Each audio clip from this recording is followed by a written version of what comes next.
High, আবার চলে এসেছি নতুন একটা ভিডিও নিয়ে। এটাও কিন্তু দিদির বাড়িরই ভিডিও ছিল। আমি তো সেদিন ওখানেই থেকে গিয়েছিলাম। ওরা এত জোরজার করছিল যে আর না বলতে পারিনি। আর পরদিন ছুটিও ছিল, ভাবলাম যে পরদিনটা থেকেই বিকেলবেলা চলে আসব। তো সেদিন অনেক রাত অবধি গল্প করেও কিন্তু সকাল সকালে ঘুম ভেঙে গিয়েছিল। আসলে এখন অভ্যাসই হয়ে গেছে তাড়াতাড়ি ঘুম থেকে ওঠার।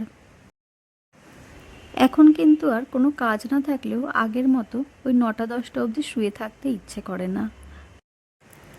তো সকাল সকাল উঠে আমি কিছুক্ষণ বসে গল্প করে তারপর স্নান সেরে পুজো করতে চলে এলাম। যেহেতু ওর বাড়িতেও গোপাল আছে, সকালবেলাতেই ওর পুজো হয়ে যায়। তো ভাবলাম যে আমি এই পুজোটা দিয়ে দিই। আমি এদিকে গল্প করতে করতেই পুজো দিতে লাগলাম। পুজো দিতে দিতে বেশ কিন্তু অনেকটা সময় লেগে গেছে। যেহেতু নতুন জায়গা, নতুন সব রকম গোছানো, তাই আমার একটু টাইমই লেগেছিল। আর আমার আবার বিকেলে চলে আসারও তাড়া ছিল, তাই আমি আর খুব বেশি দেরি করলাম না। ভেবেই নিয়েছিলাম যে লাঞ্চ করেই বেরিয়ে যাব, যেহেতু আমাকে একাই ফিরতে হবে সেই জন্য। আসলে ওয়েদারটাও ভালো ছিল না, দেখে মনে হচ্ছিল যে যখন তখনই বৃষ্টি নামতে পারে। তাই আমি একটু ভয়ই পাচ্ছিলাম যে যদি বৃষ্টি নামে বিকেলের মধ্যে বেরোতে না পারি তাহলে খুবই মুশকিল হয়ে যাবে।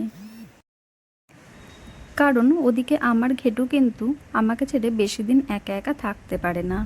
আমি যখনই বাইরে বেরোই, ও কিন্তু আমার অপেক্ষাতে দরজার কাছে প্রায় সময় বসে থাকে। আমি ঘরে এলেই আমার শাশুড়ি মা আমাকে এই কথাটা বলেন। দেখো, পুজো সেরে আমি কুটুকে কোলে নিয়ে এসে বসলাম। এবার ওকে একটু আদর করব আর চা খাবো। তো আজকের ব্লগটা এই পর্যন্তই। দেখা হবে খুব তাড়াতাড়ি অন্য কোনো ব্লগে।